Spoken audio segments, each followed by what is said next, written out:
Hello Hello， 胖妮儿来喽！胖妮继续带大家过情关，最近一直在想，为何宜修和太后的关系会搞得那么僵呢？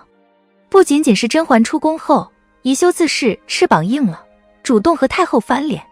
就算是华妃圣宠，宜修还要仰仗太后扶持的时候，他对太后依然只是表面上的恭顺，很少看见他们姑侄俩发自内心的关怀对方。宜修虽然心胸狭窄，但是智商情商都不低，他应该知道太后是他当上皇后最大的助力，也是他保住皇后宝座最大的靠山。但是他为何每每忤逆太后，太后说的劝解一句都听不进去呢？好似存心要与太后拧着来。宜修和太后之间到底发生过什么，才让宜修视自己的亲姑姑为仇敌？咱们先来看看剧中留下了什么蛛丝马迹。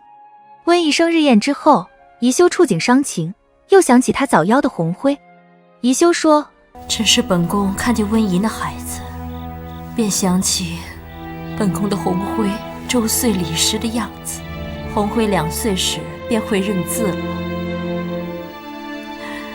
如果红辉还在，他便是皇上的长子，又成了嫡出。到底本宫是庶出，不比姐姐是嫡出。那皇上有没有因为宜修是庶出轻视过他呢？答案是没有。最后宜修和皇上因为纯元之死对峙的时候，皇上亲口说，你知道朕并不在意嫡庶，臣妾与臣妾的额娘很少受到重视，你何曾明白啊？朕明白，正因为朕明白，所以才在你入府以后厚待于你。即便朕立了纯元为唯一的福晋，你也是仅次于他的侧福晋。所以因为嫡庶而区别对待纯元宜修姐妹俩的是太后。因为嫡出，太后待纯元比待宜修更好，更重视。宜修当时是王府唯一的侧福晋，王爷也许诺他福晋之位。如果是一般的吃穿用度，宜修应该不会太耿耿于怀。就是说，有一件极其重大的事情，宜修认为太后因为纯元是嫡出，就偏心纯元，对他更好。那到底是什么事儿，让宜修登上了后位，还愤愤不平那么多年？咱们接着看下面的剧情里有什么线索。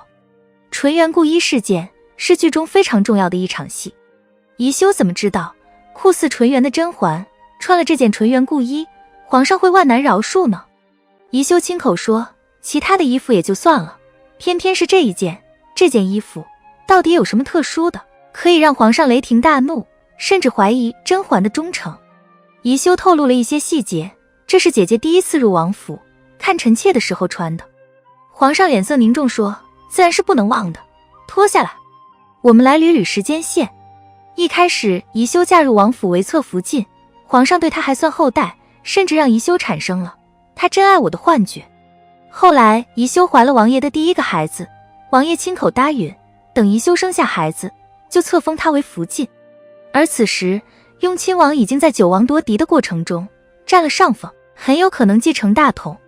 如此一来，庶出的宜修就会成为皇后，她生的孩子也会成为未来的太子。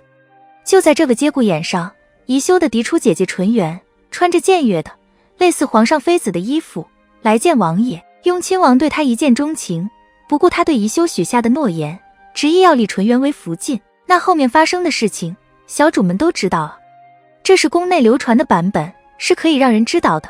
其中皇上和纯元的爱情更是传为美谈。但事实呢？不能让外界轻易揣测到的隐藏起来的真相到底如何？让宜修嫁给皇上本来就是乌拉那拉家族的赌注。当时太子之位未定，乌拉那拉家族不愿以条件极好、地位极高的嫡女下重注，而是选中了才貌和地位都比纯元次一等的宜修。但当皇上已经差不多获得夺嫡之争胜利的时候，乌拉那拉家族发现胡牌的时机到了，所以不惜用僭越的方式冒险让嫡长女穿着妃子的服饰去见皇上，表示乌拉那拉家族愿与皇上结成更深的利益绑定更稳的联盟，以嫡女代替庶女为福晋，就代表纯元母家的势力也同样站在皇上身后。皇上何等机敏睿智，立刻就对纯元一见钟情，不顾一切的要太后立纯元为福晋。太后则顺水推舟，劝说宜修，纯元毕竟是嫡出，理应排在宜修之上，让宜修有苦难言。所以嫡庶之分，才让宜修痛彻心扉。后来太后和宜修摊牌的时候，太后劝宜修做人做事要留有余地，赶尽杀绝会自断后路。这本是一句至理名言，太后也是用苦口婆心的语气说的。宜修却回怼太后，有皇额娘做榜样，臣妾一定能够青出于蓝，皇额娘安心便是。我以前总以为宜修疯魔，已经丧失理智，任何讲道理的话于他都听不进半分，只有权力对他才是最重要的。但什么原因导致他如此？仅仅是因为皇上背叛誓言，娶了他嫡出的亲姐姐吗？那他为什么对太后有那么大的怨气？更讽刺太后有皇额娘做榜样，臣妾一定能够青出于蓝。太后说，竹溪，你瞧瞧哀家一手教导出来的孩子，纯元太心软，宜修太心狠，我真怕乌拉那拉氏的荣耀都会断送到他的手里。说明纯元和宜修从小都是由太后一手教导历练的。教导他们干什么？纯元和宜修都是家族的筹码，利用婚姻的形式下助用的。纯元是嫡出，自然备受重视，宜修就差一点。后来到了婚嫁的年龄，论长幼，论嫡庶，理应纯元先出嫁，万万没有庶出的妹妹比姐姐嫁得早的道理。但是乌拉那拉家族先派庶出的宜修投石问路，嫁给了当时并不受宠的四皇子雍亲王。等夺嫡形势明了之后，又不甘宜修这个庶女成为皇后，便让嫡女纯元穿上妃子的衣服去见当时的雍亲王。这样算尽心机，步步为营，完全把纯元和宜修当作棋子耍，才会让宜修受到如此大的心理伤害。讽刺太后自己做人做事也从来不留有余地。我们再看太后弥留之际，要求皇上放了14爷遭拒绝之后，他们母子又说了什么？太后说，你贿赂的六亲不认，当年你是怎样争得皇位，先帝都在天上看着呢。皇上怼他，儿子如何谋夺皇位，皇额娘桩桩件件都参与了。朕又真心爱护纯元，善待宜修，儿子已经是孝顺之极。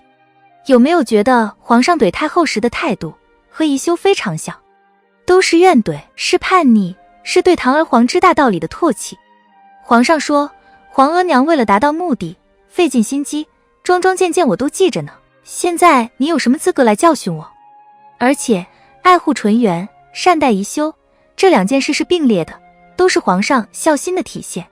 如果皇上和纯元是自由恋爱，太后被迫接受，这样说岂不是很奇怪吗？事实恐怕是，无论是宜修还是纯元，都是太后让皇上娶的，为的就是皇后的位置一定要在乌拉那拉家族自己人的手里。区别就在于，皇上是真心喜欢纯元，所以专宠，但是对于不怎么喜欢的宜修，皇上也给予最基本的尊重，所以皇上自认对于自己的母亲孝顺之极。但是太后临死之前只记得她的老14，皇上觉得委屈大了。最后皇上和宜修的对手戏也证实了胖妮的想法，说明皇上一开始就是接受宜修庶出的身份，并且因为知道他是庶出，与自己同病相怜，反而再入府就厚待于他，承诺要封他为福晋也是真心的。是太后机关算尽，认为一个区区庶女做皇后并不能将家族利益放到最大，所以在大事将要尘埃落定的时候，扔出王炸嫡女纯元。